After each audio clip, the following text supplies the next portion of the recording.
સુરતના મોટા વરાછામાં 16 વર્ષીય વિદ્યાર્થિનીના અપહરણની ઘટના બનતા સહેજ રહી ગઈ હતી. સ્કૂલેથી ઘરે પરત મૂકવાના બદલે સ્કૂલવાન નશાબા ચાલકે વિદ્યાર્થિનીને ફરવા જવાનું કહી બીભત્સ વાતો શરૂ કરી. જોકે વિદ્યાર્થીને બુમરાણ કરતા જ રાહદારીઓએ સ્કૂલવાનને પીછો કરી સગીરાનો બચાવ કરી ઇકો ચાલકને મેથી પાક ચખાડી પોલીસને હવાલો કર્યો હતો. આ મામલે ઉત્તરાણ પોલીસે સ્કૂલવાનના ચાલક સામે ગુનો નોંધી તેની ધરપકડ કરી વધુ તપાસ હાથ ધરી છે.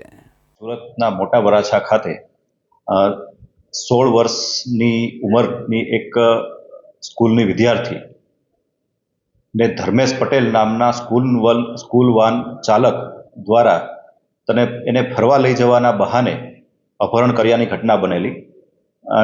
આજુબાજુમાં રહેતા લોકો દ્વારા બૂમાબૂમ કરતા તેને પકડી પાડવામાં આવેલો અને ઉત્તરાણ પોલીસ સ્ટેશન દ્વારા આરોપીને પકડી કાયદેસર કાર્યવાહી હાથ ધરવામાં આવેલી છે.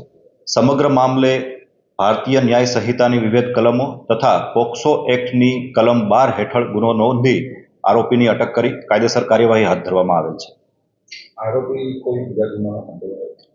આરોપીનું કોઈ જૂનું ગુનાહિત બેકગ્રાઉન્ડ મળેલ નથી અને અન્ય કોઈ ગુનામાં સંડોવાયેલ હોવાનું હાલ સુધીમાં જાણવા મળેલ નથી. તેમ છતાં તપાસ આ બાબતની ચાલુ છે.